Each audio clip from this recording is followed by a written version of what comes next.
How did Native Americans contribute to the United States Army from its founding until today? What were the struggles they faced for equality within the Army? And who were some of the most notable Native Americans that demonstrated Army values? For answers to these questions and more Army History Insights, stay tuned. Welcome to the U.S. Army History and Heritage Podcast, the official podcast of the United States Army Center of Military History.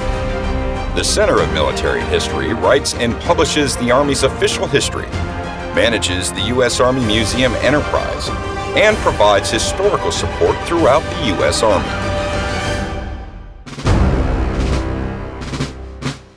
Hello, everyone, and welcome to the United States Army History and Heritage Podcast. I'm Lee Reynolds, the Strategic Communications Officer for the Center of Military History. In this episode, we're focusing on the role of Native Americans in Army history. Joining me for this discussion is retired Army Warrant Officer and Archivist at the Center of Military History, Christine Rodriguez. Thanks, Chris, for joining me. My pleasure. All right, so a little background on Chris. She is a retired Army Warrant Officer who served in the Army intelligence community, in the Army National Guard, and in the Army Reserve. She was an all-source intelligence analyst and flight operations NCO before becoming a warrant officer in 2009. And then she continued to work as an all-source intelligence analyst. She retired from the Army Reserve way back in 2022, so just recently. Chris has studied military history, historic preservation, and museum studies, and she joined the Center of Military History as an archivist in 2015. She's also a senior memorial associate at the Military Women's Memorial at Arlington National Cemetery. Chris is of Native American and Mexican descent, and as a historian, she has studied Native American history all her life. Well, that's pretty a fascinating background in the military. Yes. So an intelligence analyst, basically your entire career, and then you have this deep love for history and museum sciences. I do. I occasionally will quote statistics somewhere, and they'll look at me strange. Well, that's good. Well, thank you so much for being here and talking about the history of Native Americans in the Army. So really, we want to start with the time period of the Revolutionary War going forward. But before we talk about that, let's set up the setting. So at the time the American Revolution began, or in 1775, how many Native Americans were there and how many tribes? Just talk about that. For colonial America, there was, I think it's estimated about 250,000. Mm-hmm. And then for distinct tribes, recognized around 80. 80 different tribes. Yeah, 80, give or take. And you were talking colonial America, so really from like Florida up to Maine, or? More like Georgia. Georgia. Florida north. Was part of Spain at the time. Oh, of course. Yeah. Okay. So, but yeah, Georgia, South Carolina, clear up to Maine. How would you describe their relationship with colonial America? You had those who believed and supported the British and those who believed and supported infant America. Okay, so the relationship, was it tense at the time? There were the occasional incidents in, tribes and or whites attacking tribes attacking. Right. But overall, if you look at it, you had those who believed that the British were good and those that believed the Americans would be good. Right, so during the war, some Native Americans sided with the British and some sided with the colonials. So why would they side with one side or the other? What was their driving purpose in supporting one side or another? Primary cause, I believe, was land. That they could keep the land that they now currently possessed under whatever treaty or agreement, that maybe they could gain more land, some of their ancestral land back, and that they could be recognized as with rights. So both sides were kind of promising this to yes, them at both the time? sides were promising. And for the Revolution, you had more, I believe, Native Americans join the British because the British were offering or giving a better deal, Right. yes, you will get. And they probably thought the British were going to win too. So Yeah. they were hedging their bets, weren't they? Yes, I think so. So let's talk about some of those that supported the American cause. I think there's one, and actually it's a woman that Yes. we've talked about. Yes, yeah. A member of the Oneida tribe. The Oneida or the Oneida, I'm not sure on the Yeah. pronunciation of that. She was, and her name, I'm not even going to try to pronounce. It's very difficult for me. But I think the English translation was Two Kettles Together. Yes. What was her name? So tell me about her story. She was the wife of an Oneida warrior who was serving with the American Continental Army. And that was Han Yeri? Yes. And she probably was like many other women, a camp follower. Where her husband went, she went. Mm-hmm. Well, in a battle, and it escapes my mind, her husband got injured. His shooting hand was injured, so he could not refill his flintlock pistol. So that's what she did, and then she wound up starting to also shoot. Oh, okay. Yeah. So I think she was in another battle also. But there were a lot of other Native Americans. Yes. We don't really have a list of people by name, but they definitely did contribute to both sides. Yes. And with promises. Promises by both sides that they would keep their land or gain their land. Or just doing it in hopes that would happen Yes. too. They didn't all join just because of promises, but correct.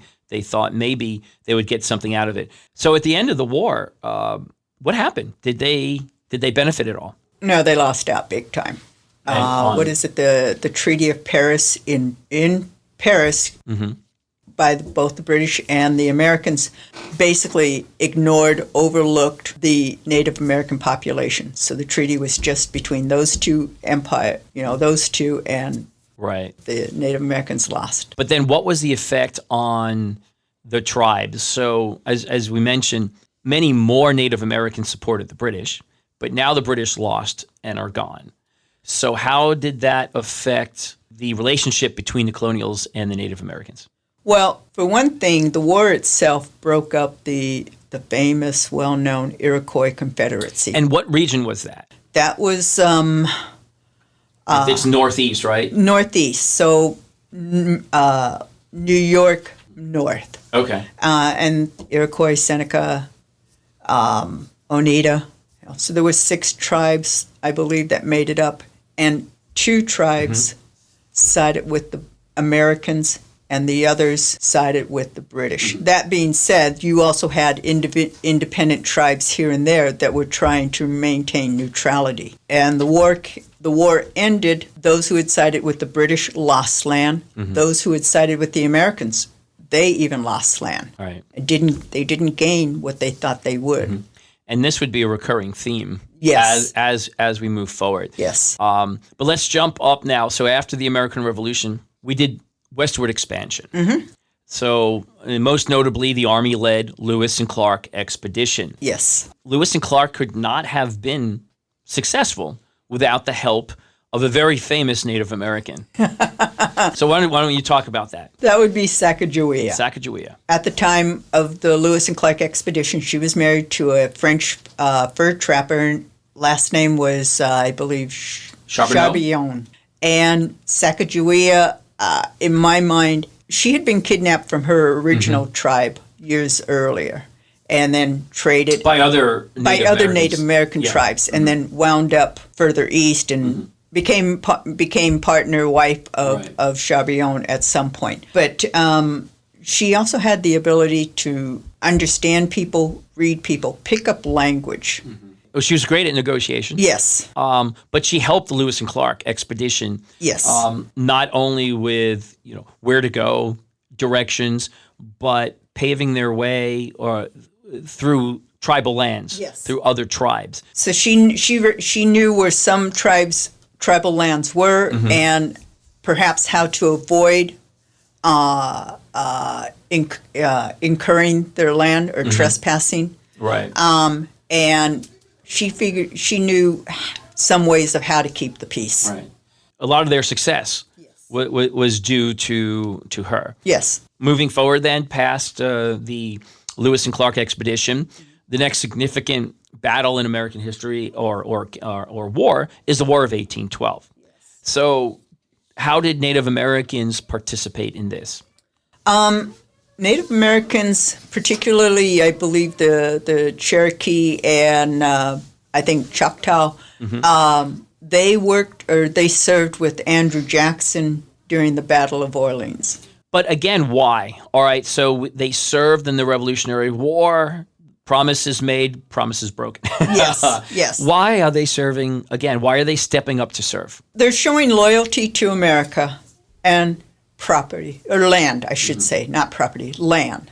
They want to retain the land they have, if not regain some of their ancestral land that they have had to sell off or such. Right, and so they played a key role in many of the battles, not just New Orleans. And what kind of role did they play? How were they used? They were scouts, runners, messengers, because that was before the Morse code, telephones, etc. So you needed people who could run fast, ride a horse fast, knew the land to get from A to B to send a message. Taking advantage of their special skills. Yes. Right, which we would call, I think later on, the American Army starts referring to them as warrior skills. Yes. They served in the War of 1812. They served really very, very patriotically under Andrew Jackson.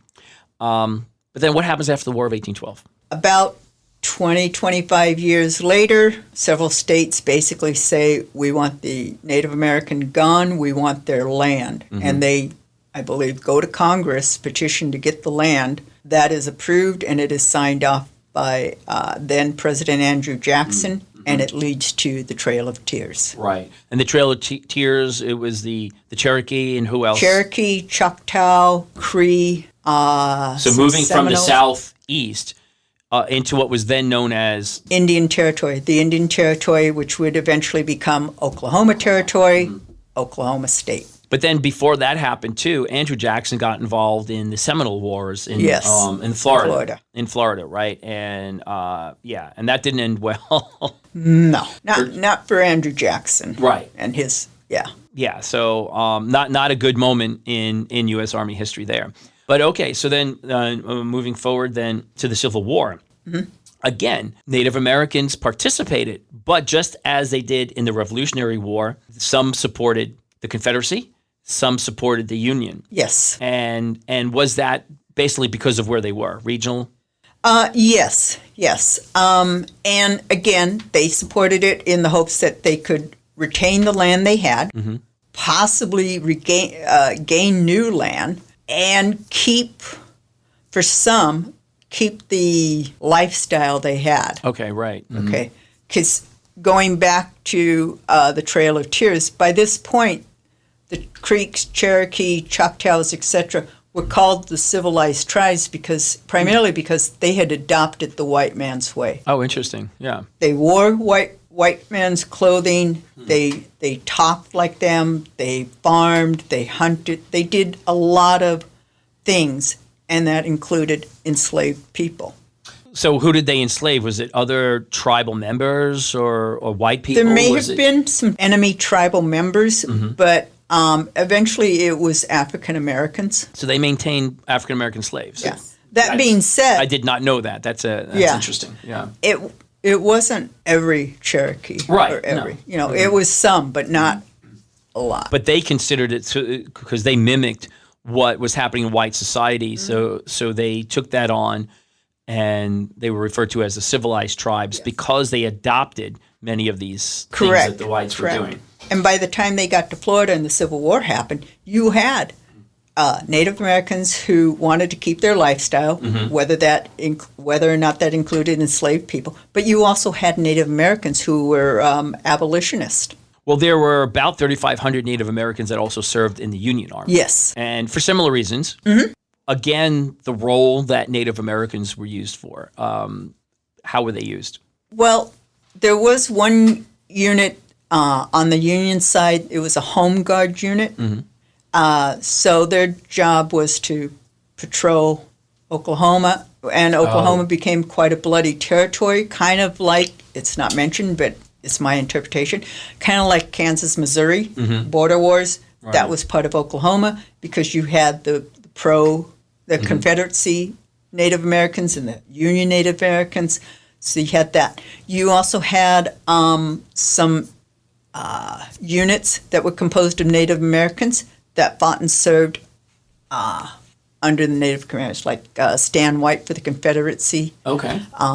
So the Native Americans who served in the Civil War for the Union, you're mentioning that some units were just like Native American units. Yeah, but did that would they have been also like serve small. with white units as They well? they would have fallen under a white unit. Okay. All right. And then in the Confederacy, how were they used there? I mean, they probably used the same skills, but Same skills, but were they segregated units? I'm going to say yes because Stan White was, I believe, a plantation owner with enslaved people, and the Confederacy made him a general. So most of the Native Americans who fought on the Confederacy side likely would have fought under his command. And then Civil War ends. What happened with the Native Americans? The promises that they were made? Not kept. Not kept again. You know, they may have kept what land they had, but they didn't gain anything. Again, they lost. And in terms of the Kansas-Missouri border, it was even harsher for the Native Americans of Oklahoma. Several thousand, if not more, Right. died. So what about the veterans, those who served? Were they treated any differently? Did they receive any benefits from the U.S. government? Because they were not citizens. Correct. At this they point, were not Native Americans citizens. still are not American citizens. Not that I could find. Okay. So if they received anything, it's probably minimal. Exactly. But then in 1866, Congress authorized the Scouts. Yes. The Native American Scouts. About 1,000 of them. Is that right? Right. So talk about who they were, what they did. These were Native Americans from across the country, and they joined in the Army as a scout, and their jobs were to basically scout on enemy Native Americans, provide the information that Army troops would need for a battle. Right. So, and which brings us into that time period where we had the Indian Wars, the Indian campaigns, the Indian Wars. I'm just curious, why would Native Americans serve as scouts in the American Army who are fighting Native Americans? What was their motivation? There were several. One, to prove their loyalty To the United States? to the United States. That could be the individual. That could be the individual representing his local tribe. Two, to perhaps gain enough land for their own little homestead, 50 acres, 100 acres, or such. But also because there was traditional Between tribes. So yes, you're talking about the issues between traditional tribes. dislikes. Dislikes, okay. Yeah.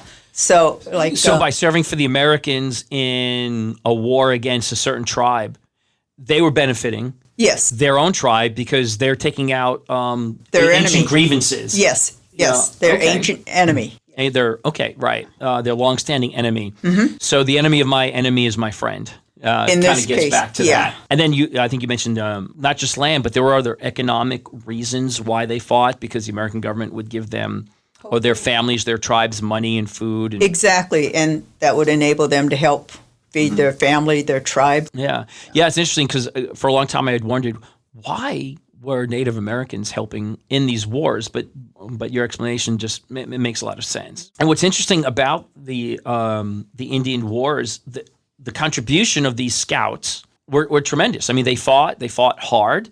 Again, this warrior spirit that we talked about before, and we're going to see again in some future conflicts, they really proved themselves to be tough warriors. And at least 12, I think it was, Native Americans were awarded the Medal of Honor. And what surprised me was years later when I think Congress would review all the Medal of Honors that had been awarded, none of them were pulled And I am really shocked that none of the Native Americans were pulled. Their background as warriors, Yes. really they really lived up to that those expectations.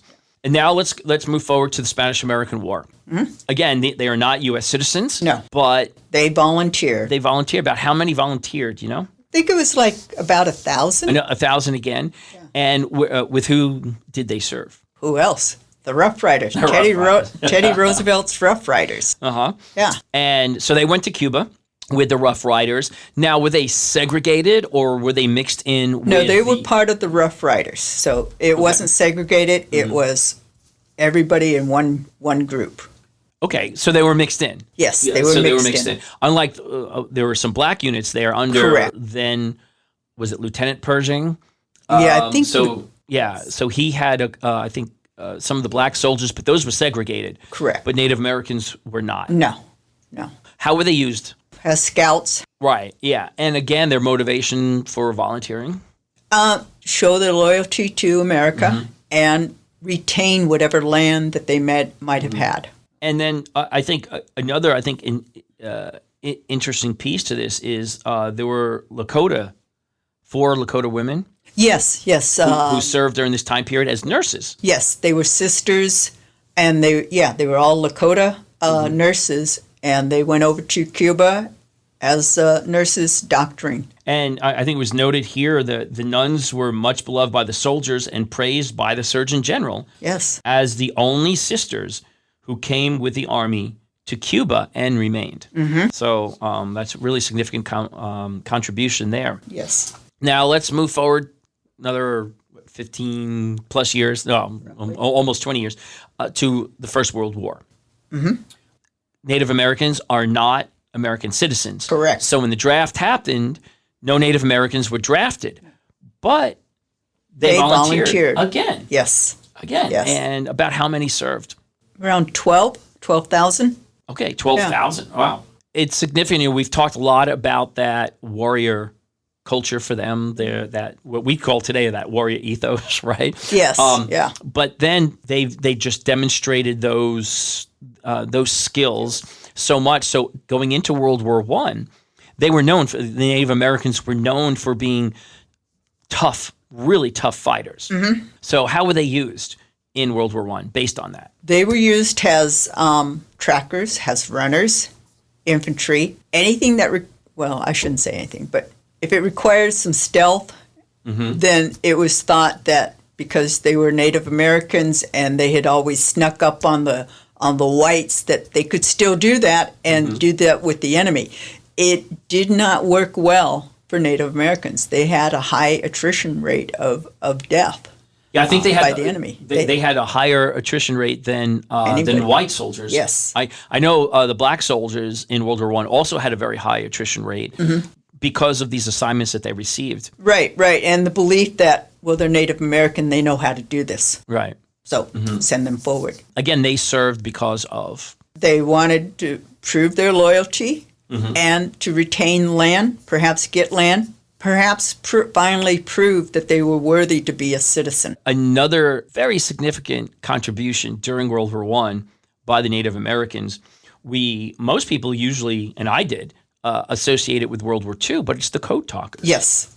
And this is the first time, at least in Army history, where we see Native Americans being used, not just as those warriors, but for signals, for communication. Right.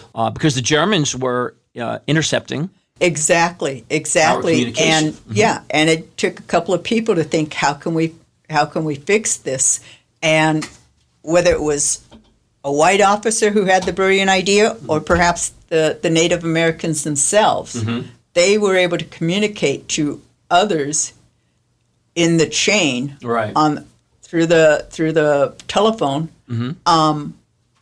actions that the Germans were taking that couldn't be interpreted. Yeah, and I think it was the 105th Field Artillery Battalion in the 30th Infantry Division that really first saw the use of this. It was the Eastern Band Cherokee. Yes. And it was their language that they started to use that. But it became so effective Right. that it spread throughout the American Expeditionary Force. Yes. Yeah. So other tribes used it, used their language to get messages. Right, and I think it was during the Somme Offensive that the Eastern Cherokee really first used that. And then the Choctaw, they're probably the most documented group during World War I as code talkers. And then we had the Cheyenne, the Cherokee, Comanche, Ho-Chunk, the Osage, if I'm pronouncing that right, I'm not sure. And then Osage. the Yankton Sioux. Osage, is it? Or, Yeah, Osage. They all provided code talkers during World War I. But the Choctaw code talkers, they served the 142nd, the 143rd, and 36th Infantry Divisions and made a very strong impact. Yes. And again, we talked about the integration, right? So Native Americans were integrated with units, whereas we know the black soldiers were not. But there was a couple that were entirely Native American. Predominantly, yeah. And those happen to be, I believe, National Guard units. And that's because of where they were organized out of. Mainly out of Oklahoma, I think. One out of Oklahoma, and then one, I think, on the Oklahoma-Texas border. But yeah, they were composed primarily of Native Americans. Some female Native Americans also served, and in what capacity? They were as nurses, and they actually worked from Canada. Worked from or for Canada? From Canada. The Canadian government did not believe, this is my memory, that Native American women were capable of such learning.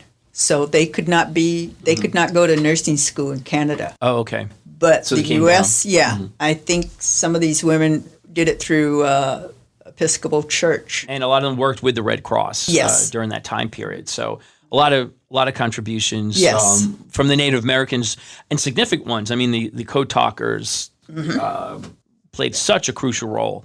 And then having the nurses was great. Yeah, and for the women, some of them came back and they continued in the nursing field. I think one of them was even, when they went back to Canada, they were able to work as a nurse. Oh, okay. Couldn't train as a nurse, but... How interesting. Yeah.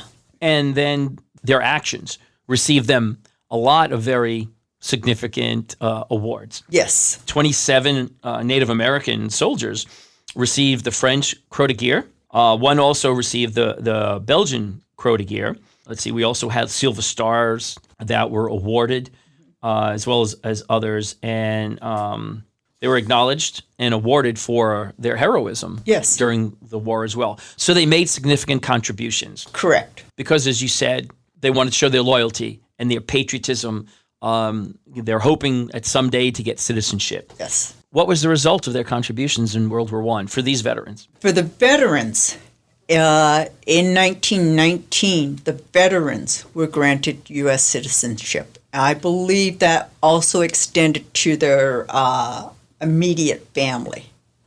Okay. Particularly if they had a wife. I'm not too sure about the children, but at least the veteran and their spouse became U.S. citizens. So that was in 1919. 1919. And it wasn't until 1924 that Congress amended and allowed all Native Americans finally to be considered U.S. citizens. So 1924, Native Americans became U.S. citizens. And a lot of this was driven because of their dedication, their loyalty. Their actions of World War I. Yeah. Now, 1921, the U.S. decides to create a Tomb of the Unknown Soldier. Yes. Just like, I guess we had seen many other countries France, in Europe were Britain, doing it. Yeah, other countries had done this. So this became a great honor. It was a very big thing at the time. And, of course, Arlington National Cemetery was the location that it was decided. But General Pershing personally was going to decide who was going to be the pallbearers. Yes. There were going to be 6 pallbearers. So how was that decision made? As best I can interpret, he was given, I'll say, several stacks of military personnel who had served in World War I overseas.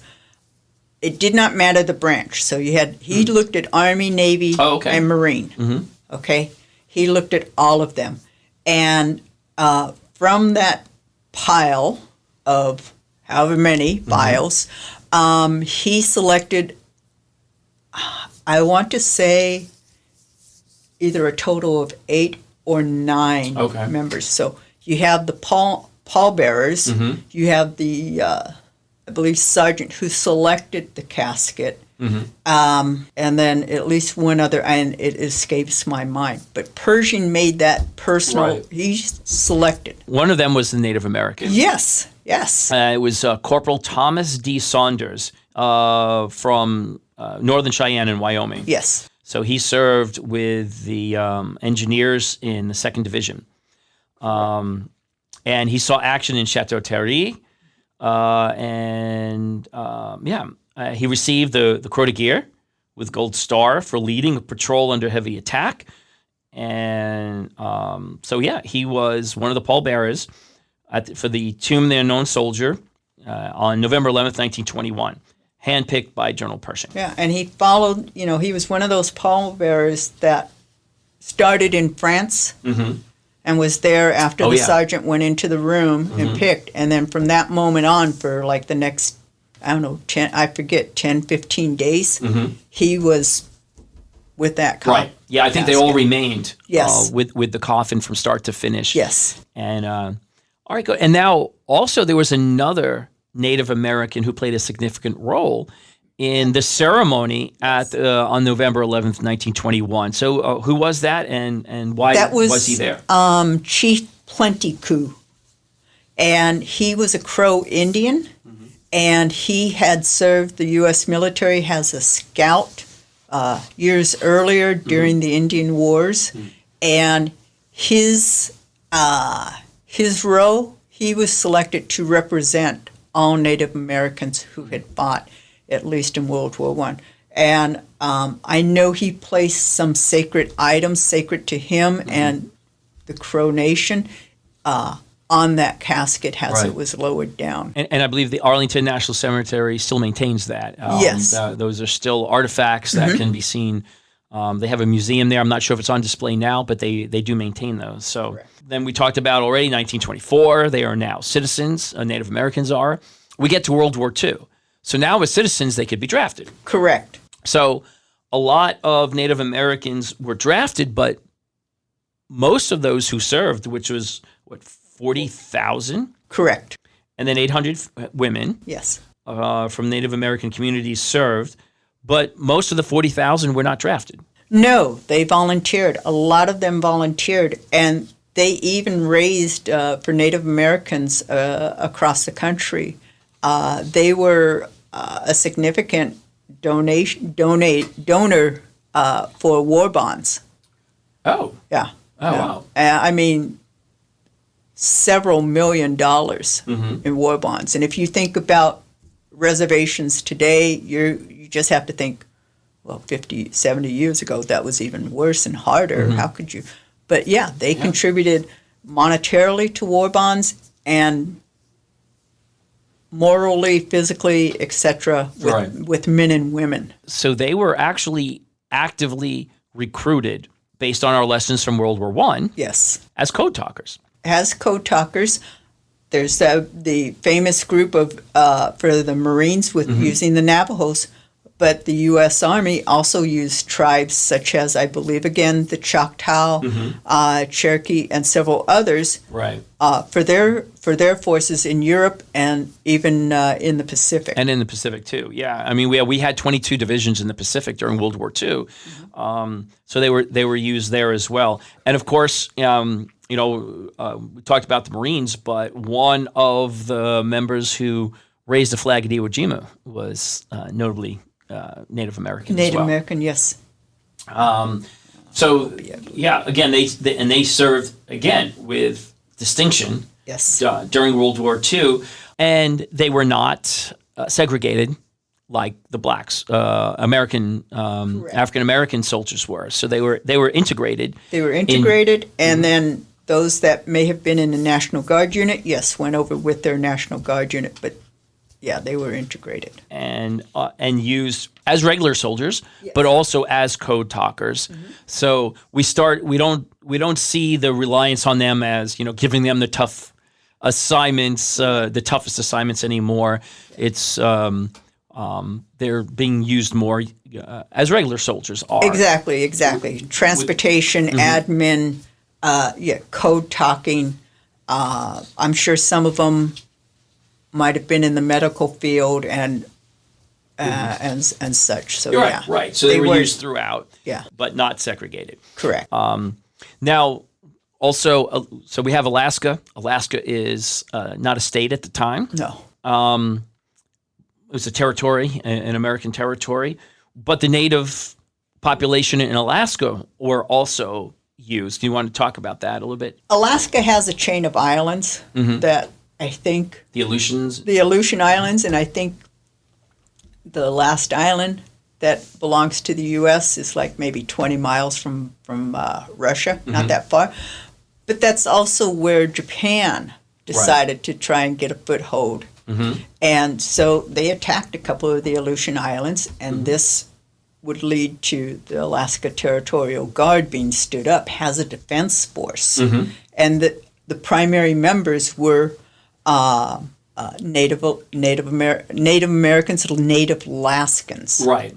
And I think they were termed, most of them, as Eskimo Scouts. Yes. So again, now we're getting back to that, using them as scouts.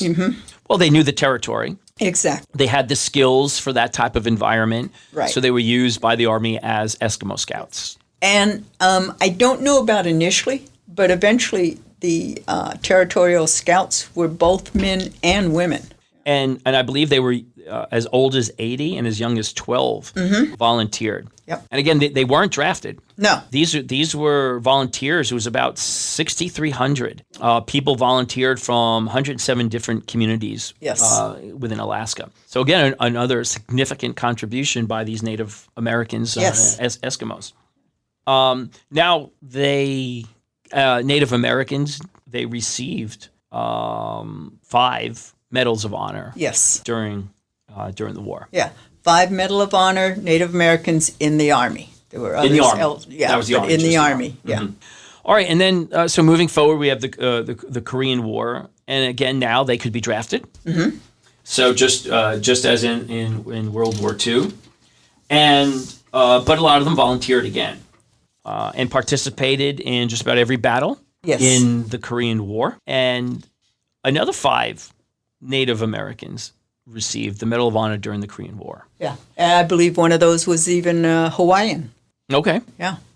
Heartbreak Ridge. That was one of the locations where I'm going to mess up his name. PFC Herbert Pililau. Yeah. He was 22. He was drafted and killed at Heartbreak Ridge, but he was awarded the Medal of Honor for his actions there.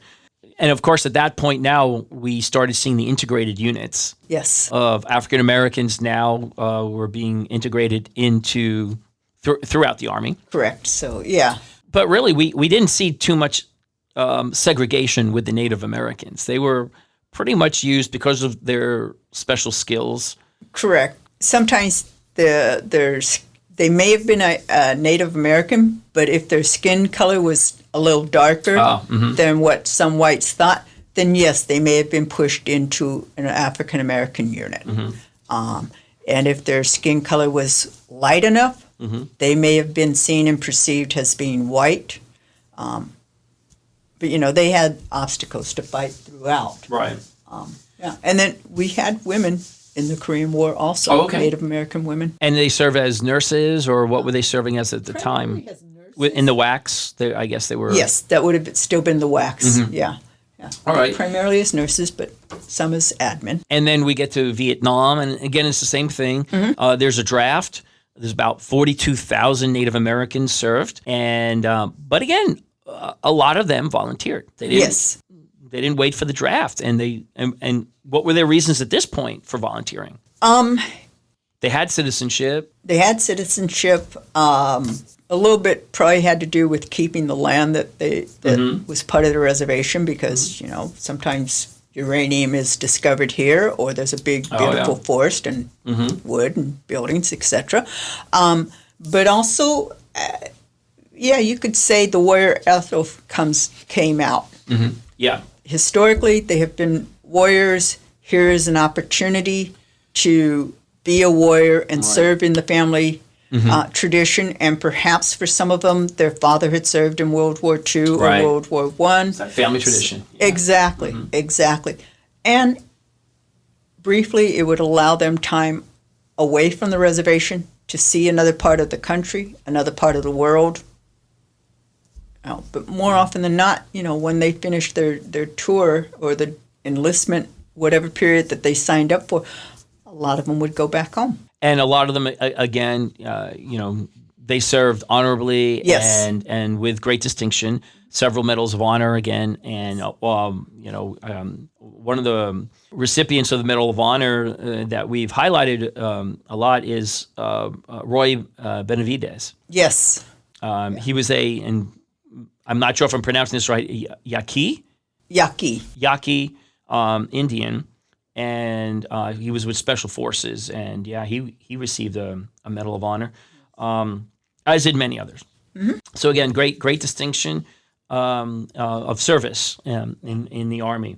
But now, moving forward into the Cold War, we've got the Native Americans are basically at this point after Vietnam, it's all volunteer, and again, Native Americans continue to volunteer.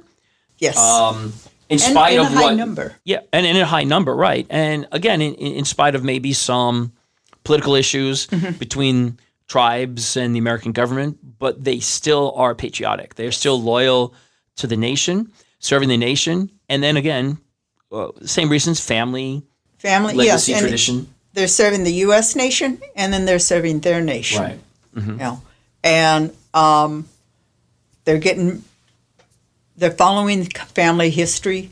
If there's a warrior in the family, I will be a warrior. Mm-hmm. And I want that opportunity to serve my country. 9/11 takes place September 11th, 2001, and there are 188 Native Americans, I think, who were killed or wounded in Operation Enduring Freedom in Iraqi Freedom, and yes. 43 in Iraqi freedom. Okay, but let's talk about Private Lori Ann Piestua. And who is she, and why is she significant? She is considered the first Native American female to be killed in action. Mm. She was of Hopi and I believe Navajo descent. Mm-hmm. May have been some Mexican American in there, but I believe it's predominantly Hopi and Native American. And she was with the Quartermaster Corps attached to the 507th Maintenance Company, Fort Bliss, Texas. She deployed to Iraq after the 2003 U.S.-led invasion, and so she was the first Native American female ever killed in action. In action. Yeah. So where do we stand today? Today, it's probably about 12,000, maybe, serving in the military across the board. And roughly about 19% of all Native Americans have served in the armed forces. Versus that's a very high average compared to the regular American population. Exactly. And Native American population is small compared to everybody else. Right. Mm-hmm. I'm just going to use a number and say there are, I'll say 46 million African Americans and 2.5 Native Americans out there. Okay. But 19% of those 2.5 have served. Right. Yeah.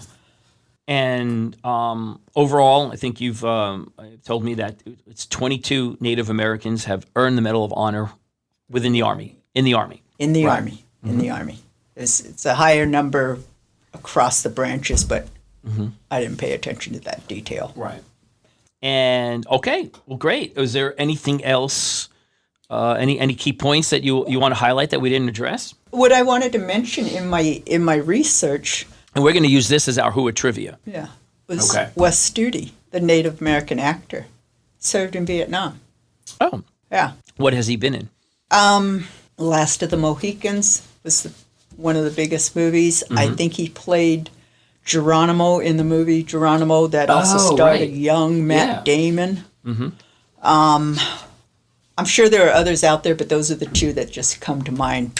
Like that. All right. Well, great. Well, this has been fascinating. It's a good overview of how Native Americans have contributed to the U.S. Army. I know I've learned a lot of information here today, so thank you so much. You're welcome. Chris, this has been fascinating. My pleasure. Yeah, thank you. And now if anyone else wants to learn more about Native Americans in the U.S. Army or Army history in general, then I encourage you to explore our website at history.army.mil.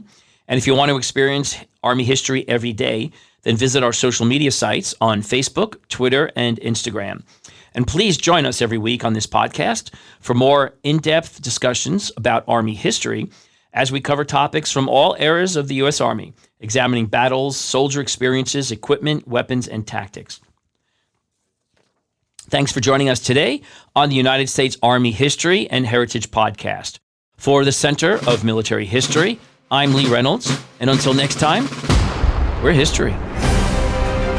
The views expressed in this podcast reflect those of the speakers and do not necessarily reflect the views, policies, or opinions of the U.S. Army or Department of Defense. For more information about the Army's proud history and heritage, go to history.army.mil.